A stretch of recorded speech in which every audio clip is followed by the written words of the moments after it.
Hey, it's Francis Lamb, host of The Splendid Table.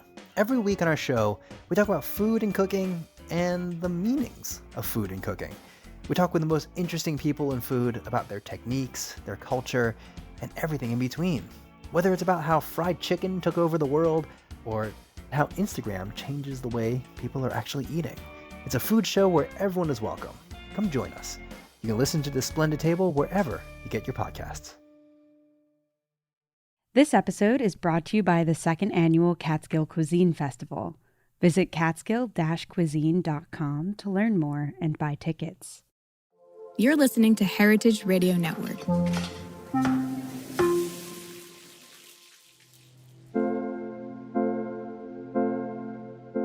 I think that you cannot move forward if you don't understand not only what the thing is with Black food, but why it was created the way it was. I think it's difficult to move forward unless you honor that legacy. It was a very humbling moment for me to realize how Polish or how Eastern European, how Slavic in some ways my family was. And that I just always assumed these things were uniquely Jewish because in New York, the pickle became Jewish, but everyone in Eastern Europe is making pickles. I think in making something new, creating something new, that in and of itself is the honoring. That's the sacredness of it. This is the food that's worth the work and worth the wait.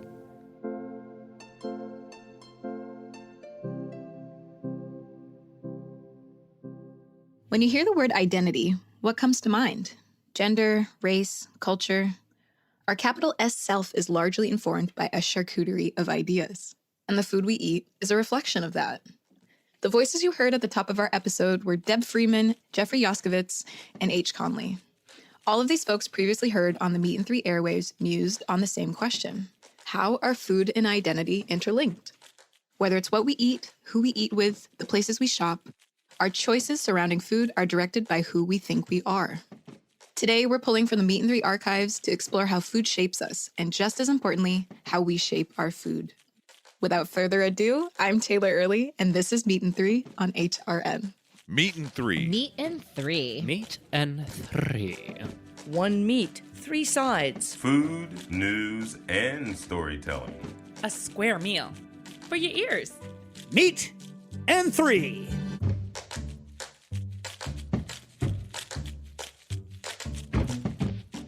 Choosing where to buy groceries may seem like a decision driven by our free will, but not all of our shopping choices are truly our own. At least, not entirely. For our first story, Elizabeth Fisher uncovers a favorite Meat and Three story that questions why we shop, where we shop, and at what cost. Our choices around what foods we eat and where we buy them are fueled by the many intersections of our identities, from race and class to cultural upbringing and gender. The American supermarket has become a space where consumers cultivate their sense of self through choice. In episode 158 of Meat and Three, Are You in a Food Cult?, Sophie Talcove-Burko speaks with Benjamin Lohr, the author of The Secret Life of Groceries, The Dark Miracle of the American Supermarket, illuminating the darker shadows of our cultish fanfare towards America's grocery stores. We all have our grocery store preferences, but how did they become a part of our communal and personal identities? What does our obsession with grocery stores reveal about American society? You know, a lot of our identity is wrapped up in the choices that we make. Food is the kind of perfect vehicle for our consumptive choices. But in an age when we are marketed to based on the identities we were born with and wish to cultivate, our shopping choices and loyalty to brands are often not conclusions we come to on our own. From where we shop to what products we buy, there's a clever marketing scheme vying for our attention and dollar. Take the origins of Trader Joe's, for example. At a certain point, it definitely became Joe's intention to create a cult-like following. I don't think he would have framed it as a cult, so to speak, but he was extremely aware of the demographics of a Trader Joe's consumer. The first Trader Joe's opens in Pasadena. Joe chose that location after driving around, counting like the number of boats in people's front yards, the different types of cars that they would have, just looking for any signifiers of like the kind of consumer that he wanted. Beyond steering shoppers' decision-making, grocery stores' elaborate displays and expertly organized aisles hide the truths that make their very existence possible, like low wages and corrupt supply chains. I do think that the grocery store can be thought of as like a metaphor for American hegemony and American power overseas, and the way we've outsourced things and the way we task other people to supply this like vision of abundance for us. When attempting to eat in a way that aligns with my values, listening to this Meat in 3 story initially brought on feelings of helplessness, especially when counting on grocery store products to make most of my meals. Benjamin and Sophie promote empowering workers, strengthening unions, and advocating that grocery stores live up to collective ideals. But what else can we, as consumers, do? I begin to ask if my food choices are really my own. Are they autonomous or influenced? If so, how? What brands am I supporting, and why? Exploring these questions critically has done far more to shape my identity than what product I reach for at checkout or what grocery store tote I carry on my shoulder.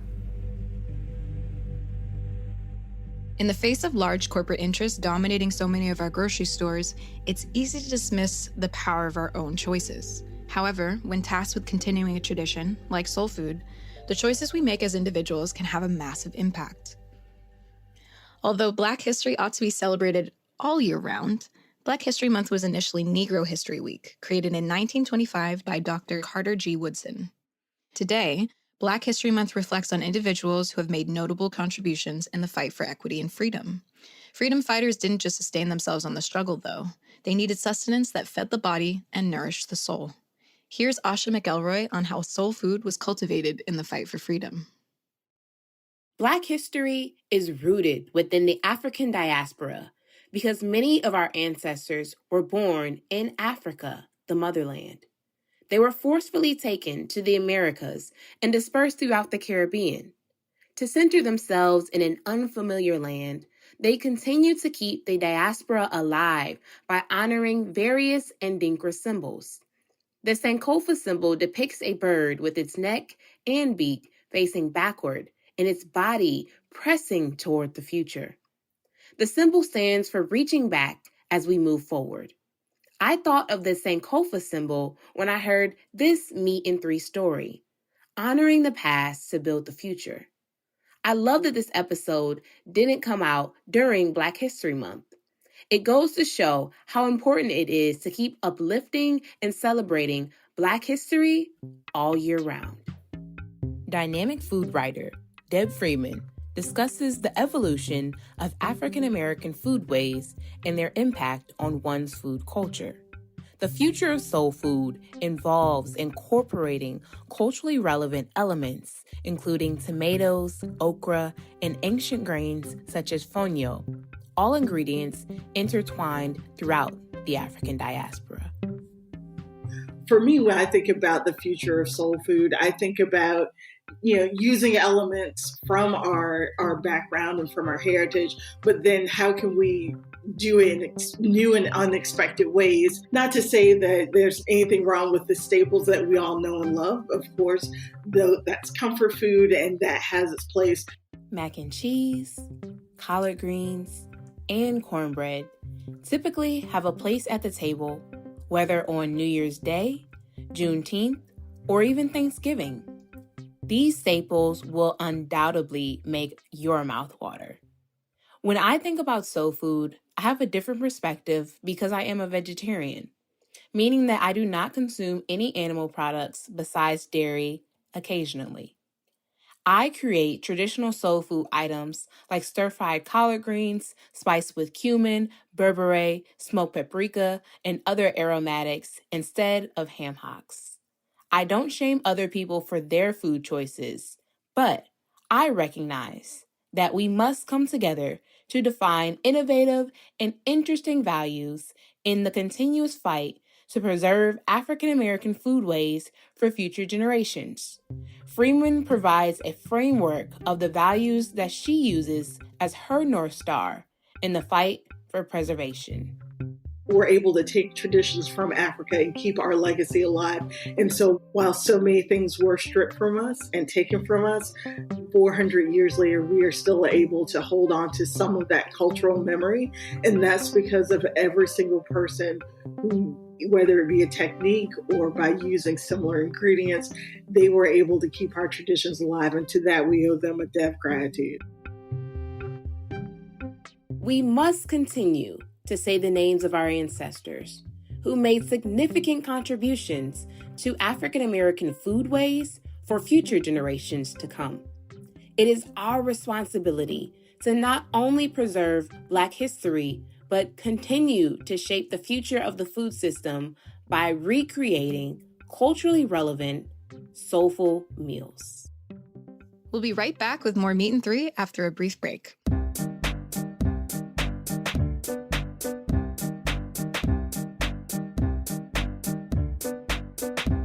Gather your friends and family at the second annual Catskill Cuisine Festival, presented by the Sullivan Catskills Visitors Association, Bethel Woods Center for the Arts, and Resorts World Catskills. Mark your calendars for a flavor-packed weekend from May 10th to May 12th. Experience the fusion of phenomenal food and electrifying entertainment.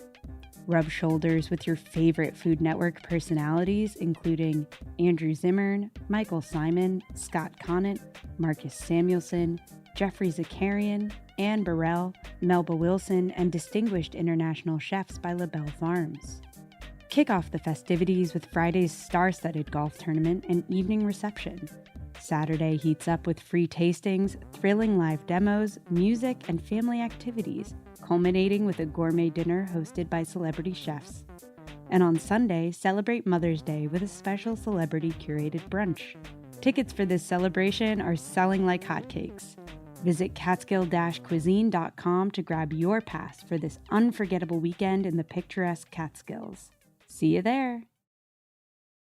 Welcome back to Meat in 3. Food nostalgia takes on many forms. For some, it may be the smell of cookies baking in the oven, or the taste of a soul-warming soup that's been stewed for hours. No matter the trigger, it often signals a tie to family, culture, and community. Up next, Danielle Flitter reflects on her own childhood memories from the deli to her grandmother's table. For me, the Jewish deli classics of kasha and bow ties with gravy, chopped liver on rye bread, and definitely white fish salad with a thick smear of cream cheese on a toasted sesame bagel are formative dishes from my childhood. They remind me of my culture and memories with my family. Ashkenazi Jewish food is the core of everything. The practice of Jewish life is through the meals and through the food. That's Jeffrey Yaskowitz, food entrepreneur and Jewish food expert from season 12's episode, Food and Religion. This story transported me back to my grandparents' table. On nights that my mom didn't feel like cooking, she served us deli, as she called it. The deli used to be known as the secular synagogue. And for me, a good deli, the food needs to be good, but the atmosphere needs to be good. The hosts need to make you feel welcome. You want to feel like you're eating in community, even if it doesn't have to be a Jewish community. My mom's deli filled the table with stacks of fresh rye bread, plates of assorted meats with anything from pastrami, corned beef, roast beef, turkey, maybe even ham, and cheeses, always Swiss and Cooper Sharp, condiments of Hellmann's mayonnaise, Russian dressing, and a bottle of golden spicy brown mustard, all alongside crispy kosher dill pickles, coleslaw, potato salad, and a bag of Wise potato chips, creating a full spread. And for dessert, always something homemade, likely a marble or pound cake. Everyone gathered around the table, passing the plates of meats and cheeses, fixing their own sandwich to their liking, laughing and sharing stories. This is community. Sharing meals like this brings together family and friends and fosters a deep sense of belonging. So maybe nostalgia is the bite of food itself, or maybe it's where that bite takes us in our memories that makes it so special. Some days, we cook because we love it. Some days, we're cooking to connect to our heritage, creativity, or environment. Other days, we cook simply because we have to eat. For our last story, Sophia Hooper revisits a story our producer H. Conley made back in 2019 when they were an HR and intern. Together, they explore the tension between how we want to feel about our kitchens and how we actually do. Many of us at HRN think about food all day long. If our day jobs aren't related to food, our second job, side hustle, or hobby surely is. Food, whether cooking it, growing it, serving it, or writing about it, is central to how we imagine ourselves and what we offer to our communities. But right now, I work in food service in a seasonal town on Cape Cod. Between the uninspiring food at my day job, the gray days of early spring, and near constant immersion in food news, I just don't feel hungry the way I sometimes do. Yeah, I'm curious, like, are there specific foods that you're like, I do this because it brings me joy? That's Meat and 3 producer H. Conley. We were discussing a piece they made back in 2019 about the cooking we do simply for the joy of it. And I did not have a good answer for them. I am like really in my flop era when it comes to cooking because I'm living with my parents. Oh God, the biggest handicap to good cooking is living at home. I used to have a refrigerator full of homemade pasta sauce, compound butter, infused syrups, and pickled anything. But before sitting down to make this story, I couldn't remember the last time I'd made any of my favorite recipes. When I first listened to the story you're about to hear, I was enchanted. I've never made cheese, but I was grabbed by H's ability to share their joy in cooking with me, even at a time when I hardly want to reheat leftovers for myself. Here's H on ricotta. I fill my grandma's old soup pot with raw milk from work, cream, and salt, and bring it to a low simmer while occasionally stirring. Add some white vinegar and watch it separate. Once the curds have solidified, I pour them into a strainer with cheesecloth laid over it and a yogurt container underneath to catch the whey. I add a little salt and taste it before tying the cheesecloth to the faucet to drain. At that point, it is light and fluffy and so sweet that it's almost a mousse. I never drain it much more than an hour because I have zero patience. It's still warm and creamy and irresistible. That's what all the effort is for. Even now, I'm perpetually awed by the chemistry of cheese making. That these processes have existed for so long, that there are so many different things that milk has to offer, and that I have the ability to create them.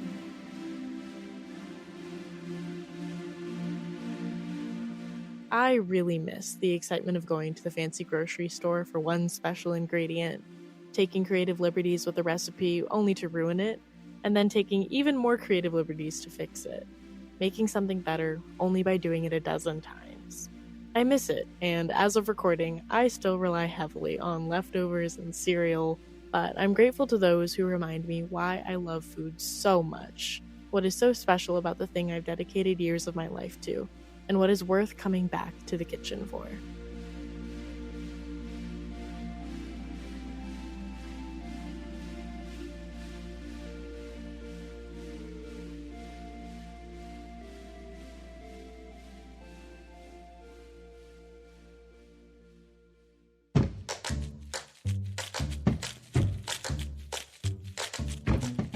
That's our show. Thanks for listening. Learn more about the guests and topics we touched on this week by checking out our show notes. This episode of Meat and 3 was reported by Elizabeth Fisher, Asha McElroy, Daniel Flitter, and Sophia Hooper. Our lead producer on this episode was Sam Girardi, with support from Addison Austin Liu. Meat and 3 is produced by H. Conley and me, Taylor Early. Our audio engineer for this episode is Armin Spengen. Our theme song was composed by Breakmaster Cylinder. This program is supported in part by public funds from the New York City Department of Cultural Affairs in partnership with the City Council. Meat and 3 is powered by Simplecast. Meat and 3 is a production of Heritage Radio Network, the world's pioneer food radio station. Learn more at heritageradionetwork.org and follow us at heritage_radio. And please stay in touch. Whether you have a story idea or would just like to say hey, write us at ideas@meatand3.nyc. That's all spelled out. Hey everybody, I'm Nick Latham. And I'm Leah Bottoма. And we're the hosts of Were You Raised by Wolves? Each week we try to make the world a kinder, nicer place. Well, that's the idea, at least. I mean, we try. Have you ever wondered what to do if you're ghosted? Or what to do when a friend asks you to borrow money? Or the proper way to eat Cheetos? You know, the big questions. So please find Were You Raised by Wolves wherever you listen.